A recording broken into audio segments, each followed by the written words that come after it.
Montezuma. Now you protect it for Professor Andrew Forbes. As I have found it 5 years ago, it's mine by right of discovery. So as the human eye shall see it and live.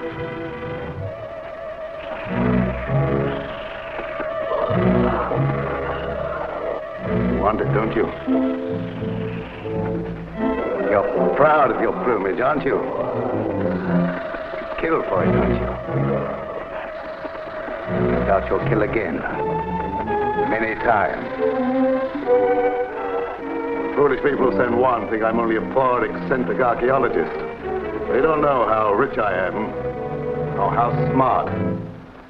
If they were to see you now, they would think you were some monstrous leftover from the prehistoric age. They wouldn't believe that you were Quetzalcoatl, the feathered serpent god.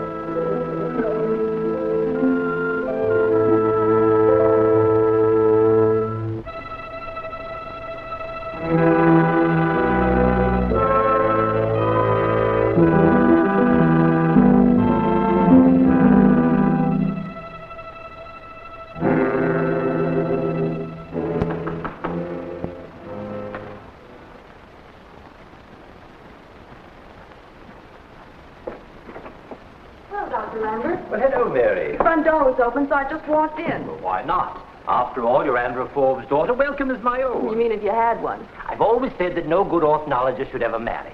One can't chase birds and women at the same time, you know. Well, just sit down, Mary.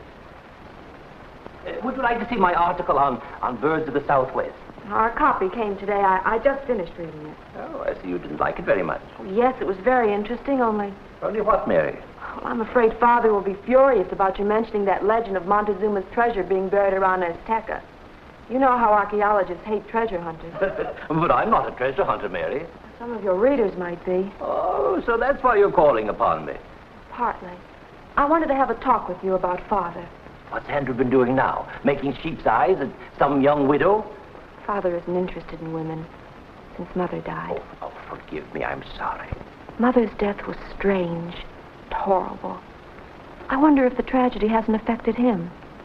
I think your dad's been working too hard lately. And you have noticed the change? Well, frankly, yes. Appears for days at a time. Doesn't try to explain when he comes back. Just says he's on the verge of some great discovery. Dr. Lambert, I wish there had never been any such thing as Aztec Indians. Father does nothing but think, dream, and talk Aztecs. You can't just think and talk about the same subject and stay sane. I'm afraid for him. Have you tried getting him away from here for a while? When I suggested, he simply blows up. That great discovery your father's on the verge of couldn't be Montezuma's treasure, could it? No, I'm afraid you don't know Father as well as I do. Finding Montezuma's treasure wouldn't mean nearly as much to him as digging up the key to some old Aztecan picture writings. He's a scientist.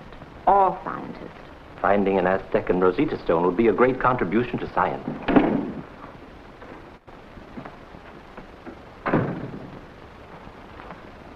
Lambert, I want to talk to you. Hello, Father. When did you get back? What is this foolishness? You mean my article about birds, Andrew? Birds? What do I care about you and your silly birds? Why did you have to write this Tommy rot about Montezuma's treasure? Oh, you're upsetting yourself over nothing, Andrew. I merely mentioned the legend to give my bird story a little color. Color? You know what it'll do? Bring a lot of fool treasure hunters out here. Between their digging and their dynamite, they'll blast Azteca off the map, looking for something which never existed. I'm sorry, Andrew. Sorry? A lot of good that'll do. Father, you talk as though Dr. Lambert committed murder. When I want your advice, I'll ask for it. And in future, you stick to your own trade, chasing feathers. Doctor, I'm ashamed of my father's actions. Please try to overlook them. I understand, Mary. Don't worry. Any apologies from Mary are not from me.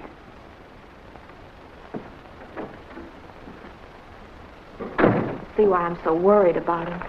His nerves are completely shot. You think there's something we can do to help him? Well, he might snap out of it if we could divert his mind into another channel. Yes, but how? I don't know. It's going to be very difficult. If we could only get him interested in something else. Pretty, isn't it?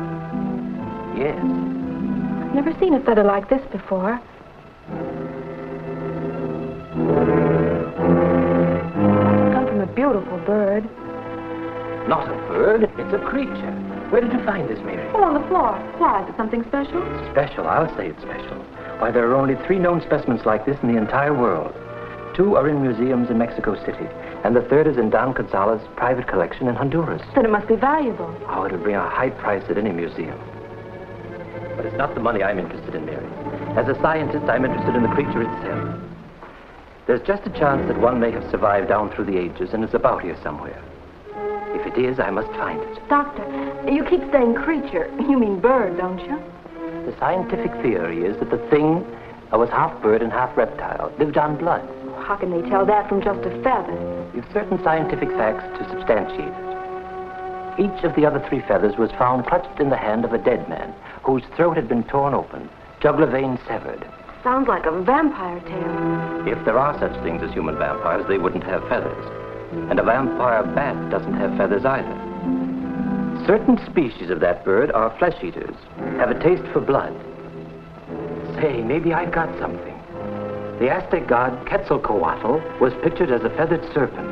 The priest who invented a god like that could have seen some prehistoric monster.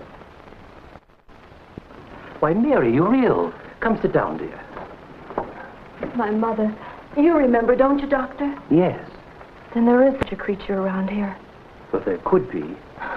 No, you better rest a little longer, dear. No, I'm all right. I'm worried about Father. The thing might kill him, too. I've got to go and warn him before it goes to Azteca. Yes, by all means do. But I don't think he'll take any stock in it. I'll drive you home in my car, Mary. Please, no. I'd rather wait until Father cools off before you try to talk to him. All right. But I've got to go to Azteca to talk to Superintendent Hastings. He has brought me unusual feathers before, and it's just possible he may have left this for me while I was out. Perhaps he did. Goodbye, Doctor. Goodbye, Mary. Family friend. You weren't very nice to him.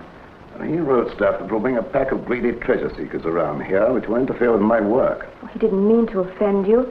He just thought perhaps there's some sort of prehistoric creature out there where you're working. Well, what makes him think so? Well, I know you'll think it foolish, but I found a very peculiar-looking feather this afternoon.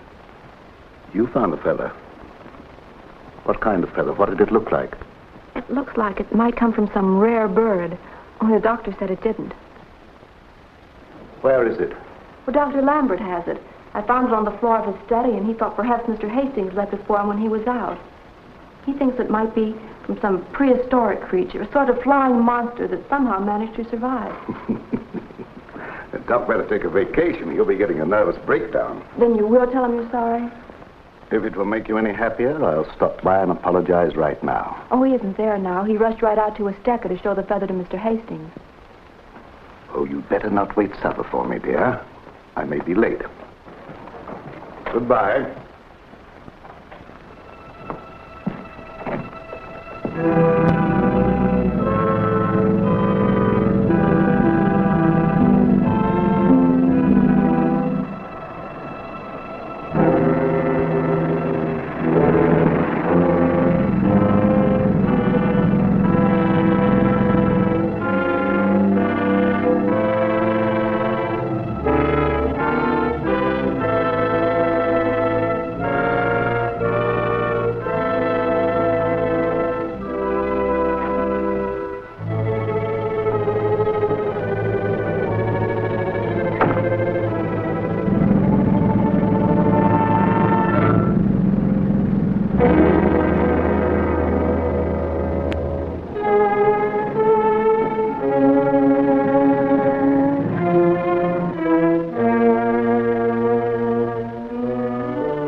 sorry, Doc, that you shouldn't have been so curious.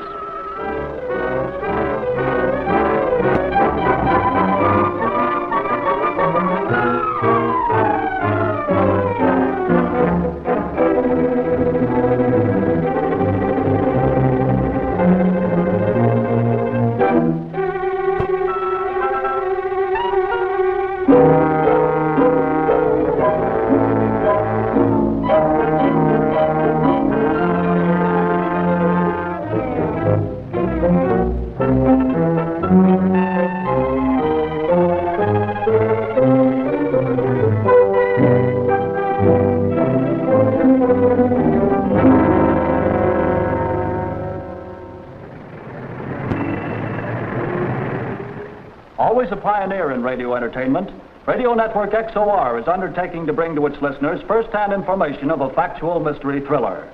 Press and radio during the last 24 hours have given much space and time to accounts of the strange and mysterious death of Dr. John Lambert, one of America's foremost ornithologists, whose body was discovered last Thursday night near the Aztec National Monument, a few miles from the little city of San Juan, New Mexico. Richard Thorpe, who has written many of the mystery yarns recently broadcast by XOR here in New York, has been engaged by this network to fly out to New Mexico to solve this strangest of crimes. He will broadcast daily as he progresses toward the murder solution. Mr. Thorpe, who is here in the studio, will give you an idea of his plans. I now present Richard Thorpe. Ladies and gentlemen of our listening audience, good evening.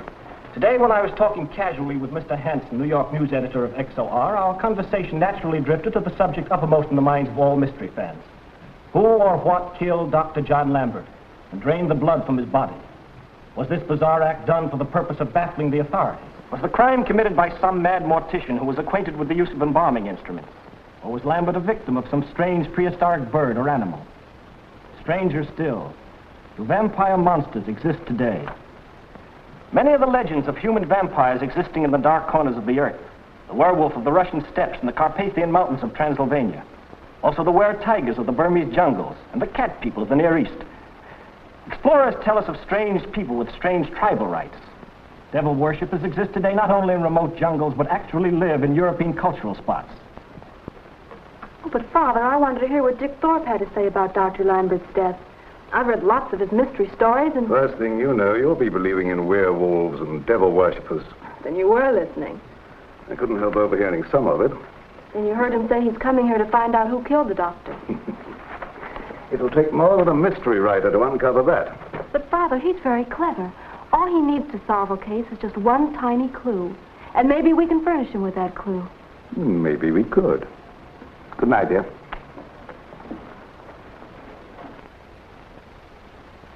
Be sure and tune in day after tomorrow morning at 10 o'clock for Richard Thorpe's initial broadcast from San Juan, New Mexico. Good night. I'm staking the reputation of XOR and how this thing turns out. And I don't mind saying I'm uneasy about it. And don't forget I'm doing a little staking myself. What about my reputation? Are you going to work alone on the case, Mr. Thorpe? No, Louis Havner, an ornithologist, has volunteered to help. And then there's another fellow, a friend of mine, Vance Bennett.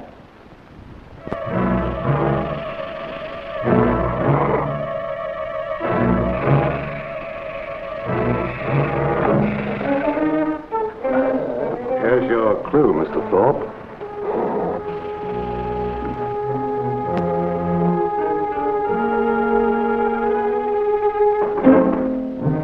Come in. I'm looking for Sheriff Hayes. I'm Bill Hayes. My name is Dick Thorpe. Oh, yes, I heard you yesterday on the radio. And this is Jerry Jones, my radio broadcast technician. Just call me Jonesy, Sheriff. Hey, what is that, a hand or steel trap? It depends on the occasion. Professor Louis Havner, an ornithologist. Glad to know you, Sheriff. Thanks. We just flew in from New York on the Lambert case. Yes, I heard that, too, on the radio. Are you going to solve the murder today, or are you going to take a couple of days? Well, Sheriff, I'd say that depends on you a good deal. Nice of you to let me plug along in my humble way. I thought maybe you might be going to clean up the case before I could get started. Say, Sheriff, haven't you heard him on the radio solving those mysteries? Yeah, knows who the criminal is beforehand. Yeah. Hey, I hadn't thought about that. His stuff is pretty cleverly done. It's amusing for radio listeners, but this isn't the radio. Well, you know, Sheriff, I plan to put it on the radio. If you think I'm going to furnish clues so the killer can Nothing listen me... broadcast without your okay, Sheriff. I'll see to that. Well, so long, sir. Hold on.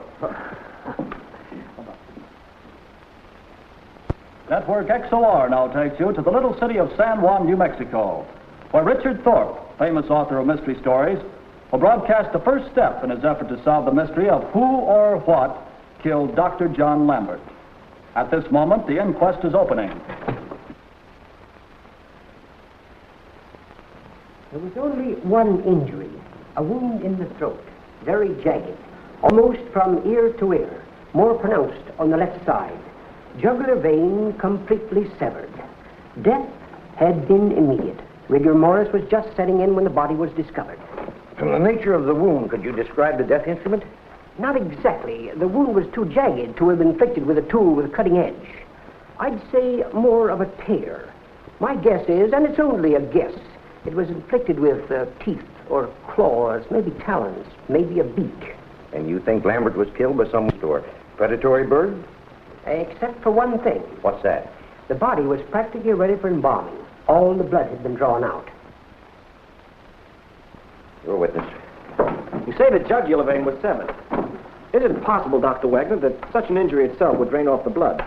No, that's not possible. I just wanted to establish that fact for the record. Thank you. Thank you. Next witness, Sheriff Bill Hayes. Take stand, please. I tell you, boss, this program's going to be a knockout. Nothing like it ever broadcast before. Oh, yeah?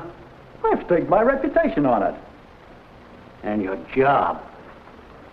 There wasn't any strange footprints or animal tracks near Lambert's body. Want to ask Bill any questions?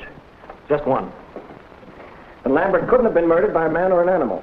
No, I'd say the killer wasn't a man or an animal.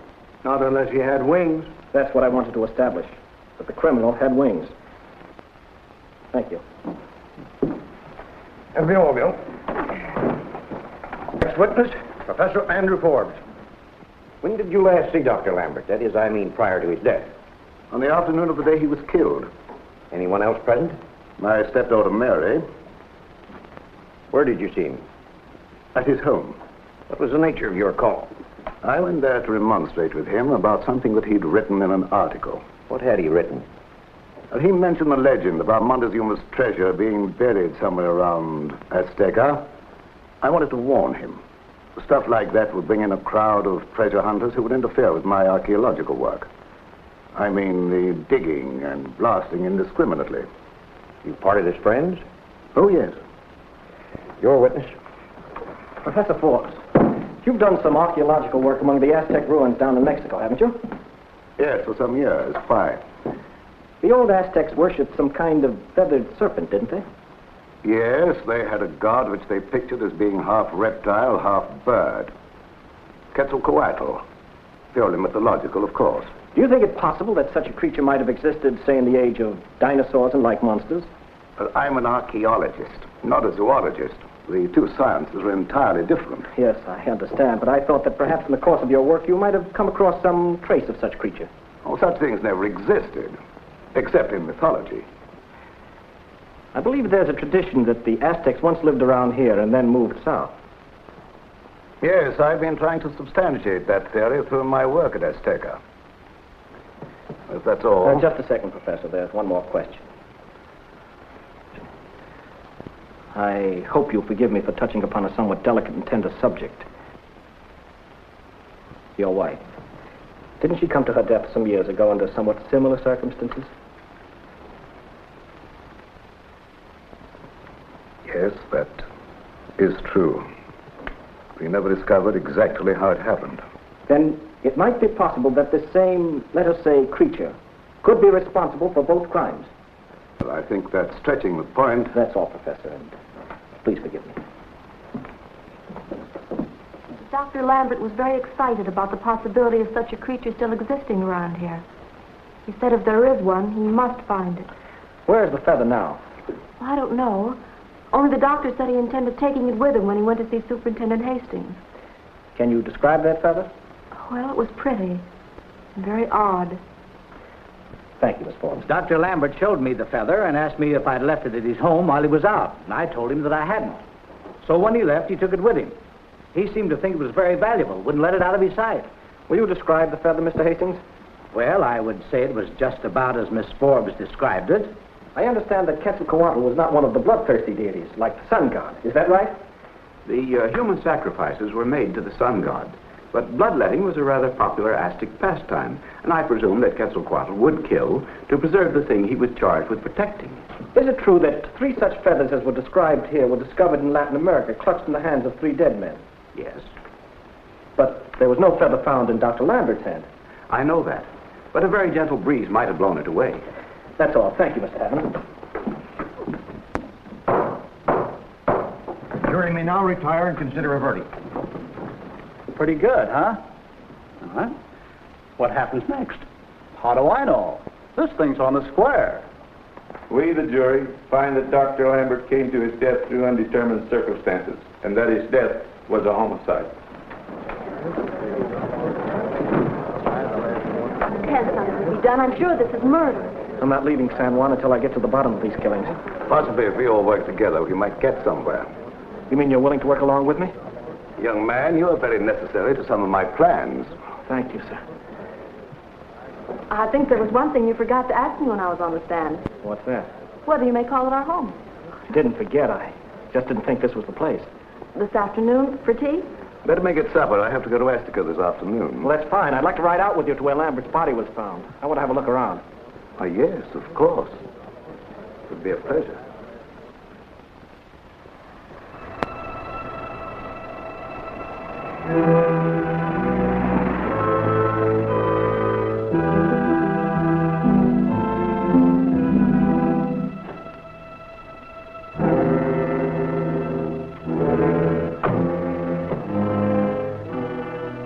Dr. Lambert was found lying on his back about here.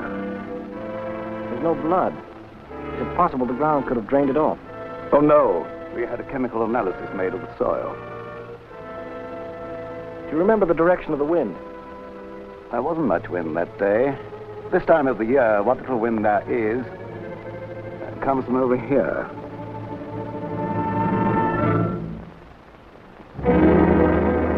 Well, I guess I better be moving along. I'll pick you up on the way back. Well, thanks for bringing me out here. No, not at all. It was a pleasure. Goodbye, Mr. Thorne.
Hi, Sheriff. I heard you were out here. I don't want you to get too far ahead of me on this case. Glad to have you. I can use all the help I can get. It's like looking for a needle in... Just a moment, Thorpe. That's the feather I've been looking for. I want Superintendent Hastings here before we disturb that thing. He should be able to identify it. Can you drive a car? Yes, why? I'm staying right here to watch this feather. You drive my car to Aztec and bring Hastings back. But look, Sheriff, hurry.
Yeah, there it is. Where? There, don't you see the thing? Yeah, but what is it? I'm not sure. I never saw anything like that before. I guess nobody else ever did and lived to tell it. Sheriff! Sheriff! Sheriff! Bill! Bill Hayes! Maybe he got tired waiting? No, he wouldn't leave here. Sheriff! Sheriff Hayes! Hey, look!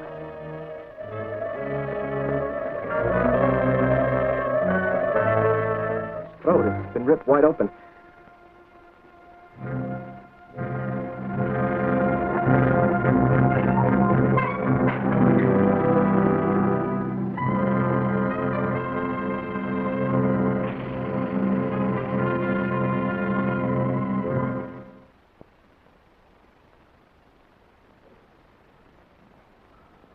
Hello. I'd like to speak with Mary, if I may. Who is this? Oh, Thorpe. Oh, hello, Thorpe. Too bad about Sheriff Hayes. Yes, you were very lucky. It might have been you. Yeah, I guess I was pretty lucky at that. Mind if I speak with Mary, Mr. Forbes? I'm sorry, she's in the tub. Any message? Well, please tell her I'm starting for the Pine Mountain Broadcasting Station now. I want to have another look around for that feather before I start the broadcast. I'll send Jonesy along to pick her up. Uh-huh. Well, thanks. Bye-bye. Did someone want me on the phone? Yes, Thorpe. Oh, why didn't you call me? He left a message. He said he was very sorry, but he couldn't come after you. But he invited me to watch him broadcast. You keep away from Pine Mountain, do you hear? Well, I don't see why. You heard what I said.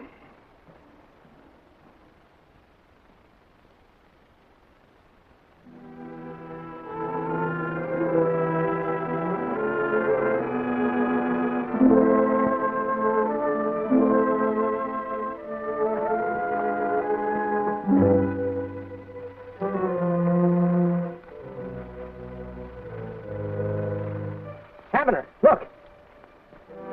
Here it is. Maybe we'd better call in some witnesses. No, I tried that yesterday. This time I'm taking no chances. I wonder if it's the same one Dr. Lambert had. Mary will be at the broadcasting station. She ought to know. I've got a hunch we better be getting out of here and fast. I shouldn't be here, Dick. Father will be very angry.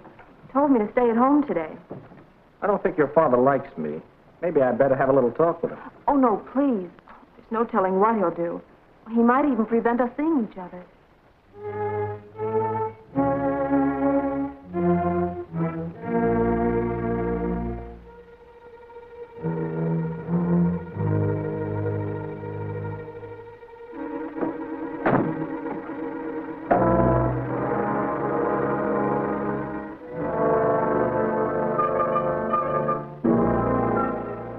Certainly resembles a feather from the meat-eating species of the bird of paradise.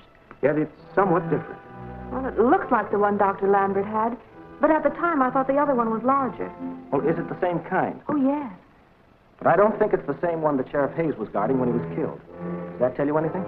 It's from the same creature, but a different feather. That's a clue, all right. Better get set. We're hooked up with XOR. Be right with you. Oh, Dick. May I come in while you're broadcasting? Well, if you're very quiet, I'll leave the door open a little and you could peek. How's that? Well.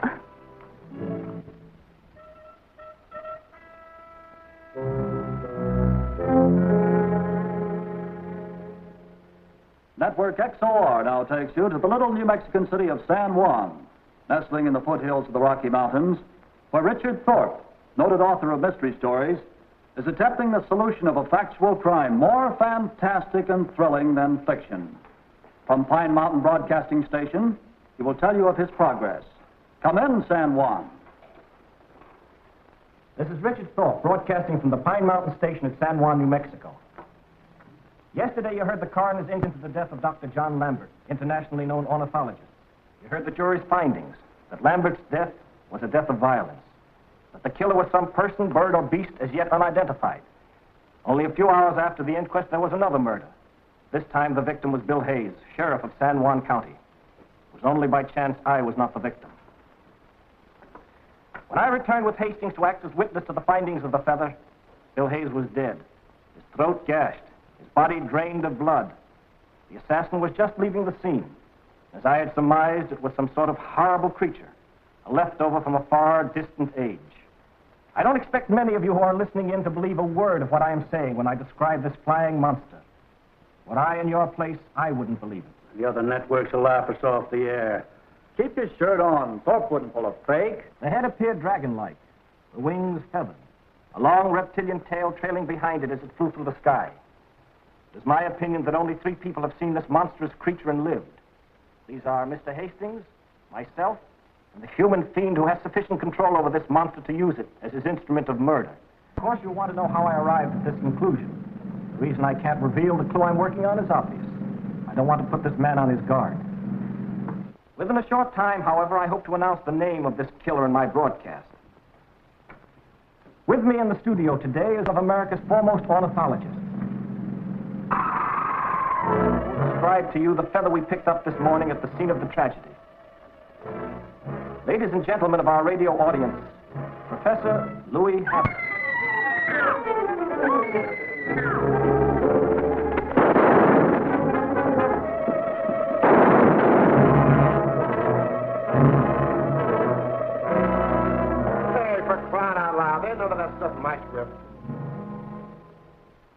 Are we still on the air? Yeah, I forgot to turn it off. Well, call the police. We've had another murder. Sure.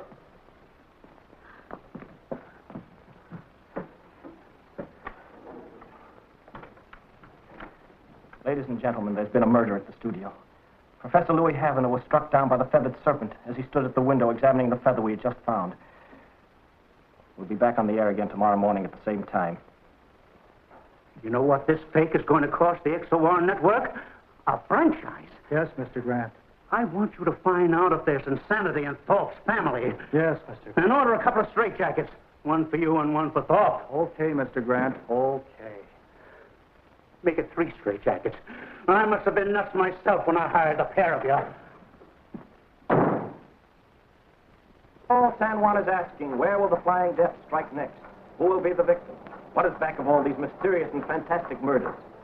Early today, a double inquest was held over the bodies of Sheriff Hayes and Professor Hatton, newest victim of the monster. I see Mr. Hastings is in the crowd. I'd like to ask him a few questions. Mr. Hastings, you were with me the day that Sheriff Hayes was killed. Why, yes. Did you see some kind of flying monster? I certainly did. Will you describe it to our radio audience? Well, it looked like sort of a giant reptile with bird's wings. That reminds me of one of those Aztec idols, a feathered serpent, Quetzalcoatl. I would like to ask Hastings a question. Why, sure, Mr. Forbes. Go right ahead. This is a public forum. Hastings, do you mean to say that you believe there's an Aztec god flying around these ruins? Aztec or Hottentot. I came in town today to get permission from the new sheriff to pack me a gun. Everybody in town's getting a gun permit. I hope they don't start shooting every time they see a feather. Hey, mister, what's that thing you got there? Oh, this? It's a doodle bug. You find treasure with it. Well, that's interesting. Tell us about it. We can leave now, Dad, if you like. I always thought you locate water with doodle bugs. Well, there are water doodle bugs, and there are other kinds, too. This one locates gold. Oh, so you're looking for a gold mine, eh? Not exactly a mine, a treasure that's been buried for a long time. You think there's buried treasure around here? I've got an old Aztec map that says there is, worth millions. Montezuma's treasure. Maybe we had better leave now, Dad. No, this interests me.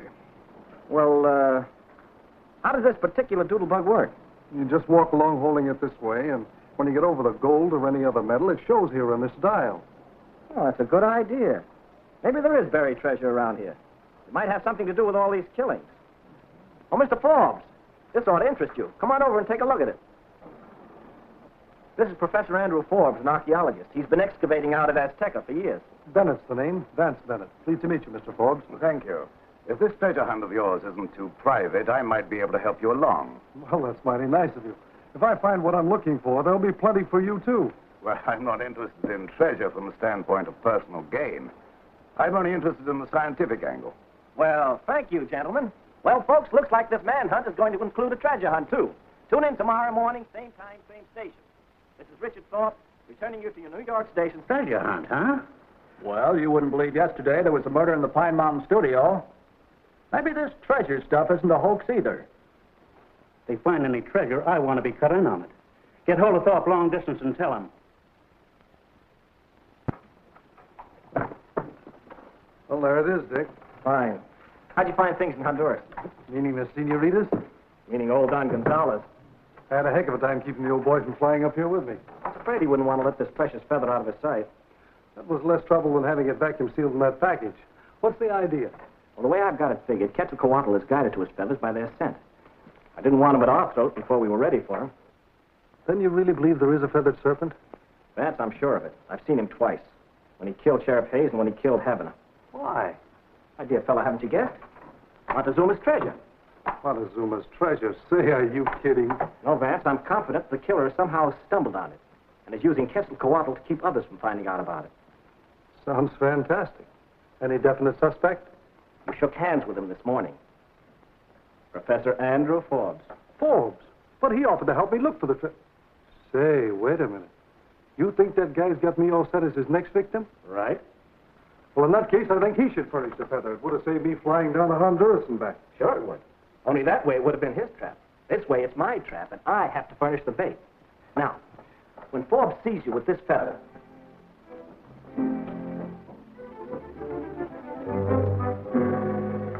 This is a spot according to the map, but I don't get any reaction. I've got another place in mind further over toward Azteca. I agree with your map. This is the logical place. Yeah, I guess you're right. We'd better stick around where the map says it is. Hey, look at this. Where did you get that? Picked it up down there. Pretty, isn't it? Looks like a very rare feather. Maybe it's a good luck piece. You'd better keep it. Yeah, I'll do that. Well, I'll be seeing you. Goodbye, Bennett. Goodbye, and thanks.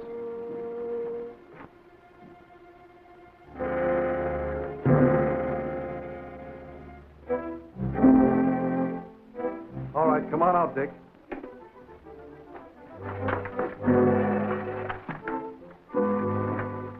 How's it going, kid? Just as you said it, Woody. Hightailed it to release Quetzalcoatl. Good. Get in there. I'm going to follow him. Look, don't get nervous if you see the thing and try to kill it. Okay.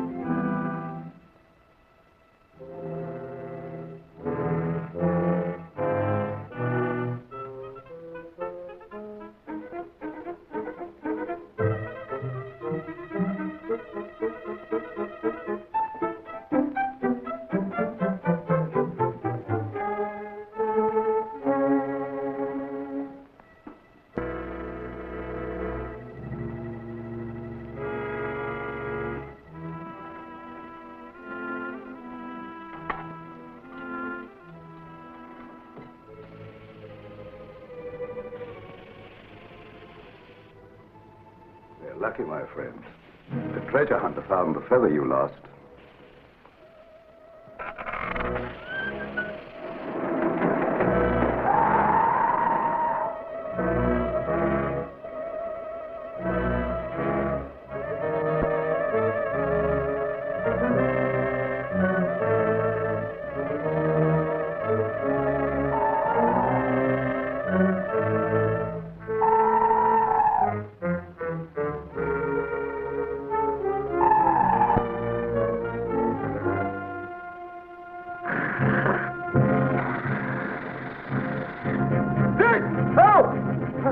Somebody! Anybody!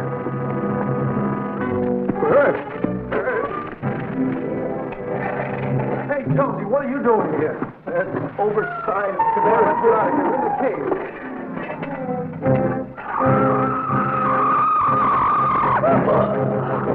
What does he want with us? Well, he's after this feather. Well, let him have it. Yeah, I guess we'd better.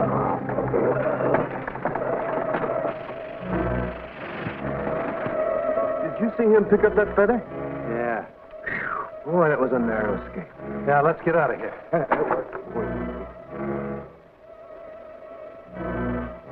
You got any more feathers? No. Okay. Come on.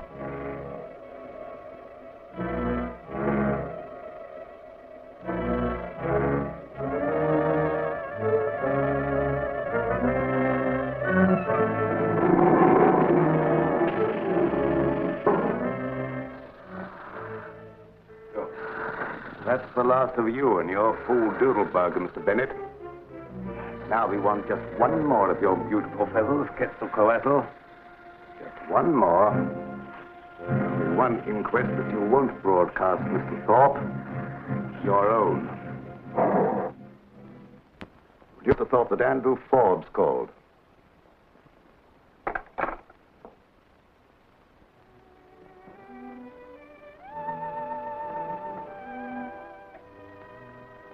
Where did you get that? The floor in your bedroom. You must have dropped it there. Yes, I found it yesterday out at the ruins. I was just phoning Thorpe to tell him about it. I thought you didn't believe in any feathered serpent. I don't, but if it will help that young fellow's broadcast any, I'll give it to him. Father, with you working out there at Aztec and staying away for days at a time, well, I'm afraid people are beginning to connect you in some way with these murders. Who gave you those ideas, Thorpe? No, I've been doing a lot of thinking lately. I know other people can think, too. And what have you been thinking? Whatever that creature is, it killed my mother. But Mary, how could I have anything to do with that? You know I loved your mother. Why, you don't think... Then it killed Dr. Lambert and Sheriff Hayes and Mr. Havener. And always, in some way, there's been one of these feathers connected with the killings. But Mary, how could I have anything to do with the killings or with the feathers? I know you've never liked to talk about Mother's death, so I've tried not to mention it. I remember she had one of those feathers, and she told me you'd given it to her. She thought it was pretty. She asked me for it. In a mysterious way, one of these feathers showed up in Dr. Lambert's study, after you insulted him for mentioning Montezuma's treasure. That's right, my dear. Get everything off your mind. Oh, that's all. Oh, with you staying away for days at a time and no explanations, well, I'm sorry, but you act as though you're hiding something. Well, I may as well tell you. I am hiding something, but I don't want anyone to know about it until I'm sure I've discovered the key to the Aztec written language. Oh, so that's what it is. If you want me to prove it, I'll take you out there and show you. But you must promise me not to mention it yet. I'm so glad I was mistaken. You know, I've never thought of you as a stepfather. And I've always loved you as my own daughter. Now, get ready, dear. I'm taking you out to see my discovery. Well, that isn't necessary. I believe you. I think you should know all about it in case anything happens to me. Well, all right. If it'll please you. I'll be ready in a minute.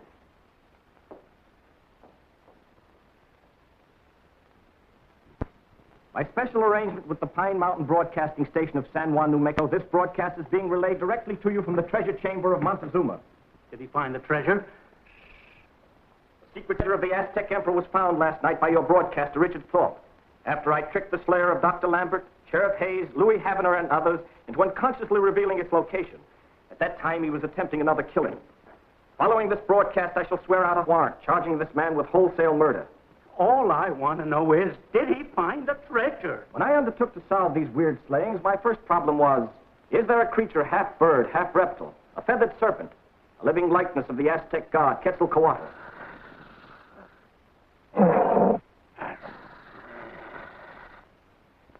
This very moment, the feathered serpent crouches before me on an ancient Aztec altar, behind a protective cage of steel. The man who directed this bloodthirsty serpent against the throats of others took no chance with his own jugular vein. You heard its cry then. Possibly it wants to be off in search of another victim. Perhaps you'd like to know how the human murderer inspired his instrument of murder to seek out his victim and destroy him. All I want to know is, did he or didn't Thorpe find the treasure? I can tell you how it was done, but I'm baffled as to how the murderer learned it could be done. In some way, he found out the monster is extremely proud of its beautiful feathers. Will kill anyone who happens to possess one of them. The man's distorted mind was quick to seize upon the simple process of planting one of Quetzalcoatl's feathers on the intended victim. Boy, oh boy, what a broadcast this is.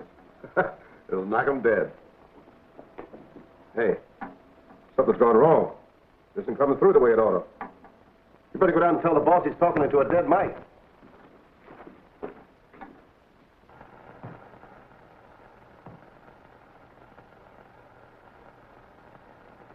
Why didn't he say something about the treasure? Thorpe's business is solving murders, not hunting treasure. If I could get my hands on his throat, there'd be another murder.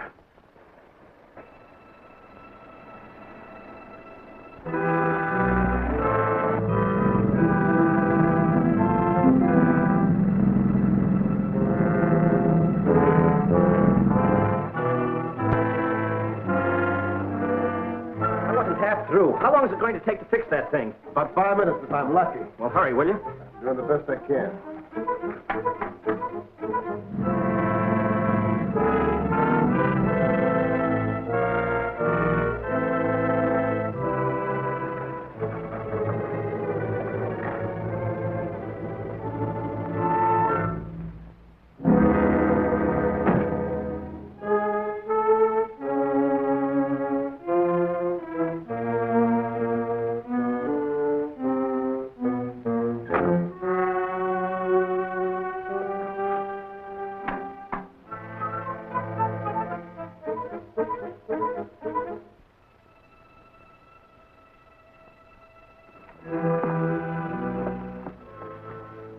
Why, this is something like out of a fairy tale. You must be careful, dear. It's dark in here.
There.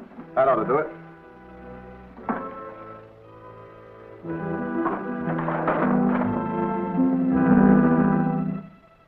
Montezuma's treasure. Montezuma's treasure? Beautiful. Hey, somebody in there. In where? In the treasure chamber. Listen. And what are in all those chests? Gold, diamonds, emeralds.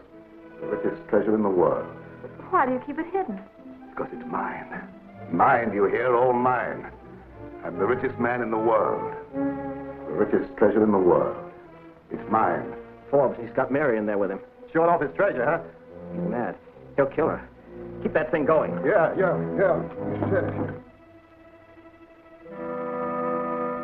Come. I'll show you something else.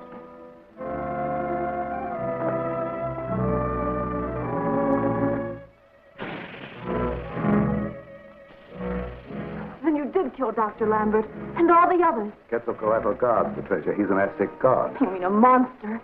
And you're a murderer. You sent that thing to kill my mother. No, but that's how I learned he would kill to get his feathers back. You see, my dear, when one stumbles too close to my secret, it's dangerous to let him live. I'm sorry it has to be this way.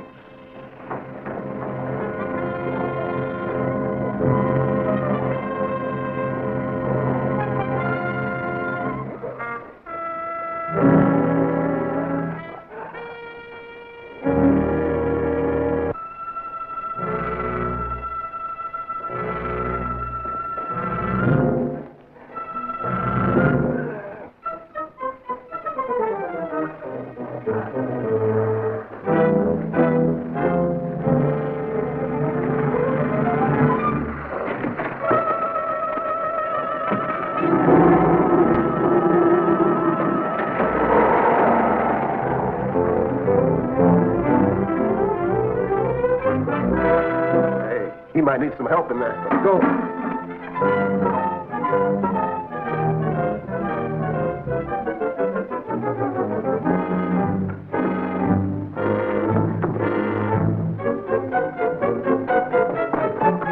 Which way Forbes go? I don't know. There he goes. Stay here.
Wouldn't that jar you? Breaking off right in the middle of the best broadcast we ever had. And me not knowing what my cut is on that treasure. What's happened? Oh, don't be sore, boss, but I forgot to phone Thorpe. Forgot? Ladies and gentlemen, the case of the mysterious death of Lambert is closed. As his final victim, the feathered serpent has just claimed his own master, Professor Andrew Forbes. Some broadcast. I'm sorry, dear, it had to turn out like this. It was the only way. Mary, we're never going to think of any of these things again. We're getting away from here. Careful, boss. That Mike's alive. Huh? Okay, Jonesy, take it easy. Mary and I don't mind telling the world that from now on this radio team is going to be Mr. and Mrs. Thorpe. This will run our Crosby pole way up. Up. Up's not the way you're going. What was that for, boss? That was for not phoning Thorpe to cut me in on that treasure.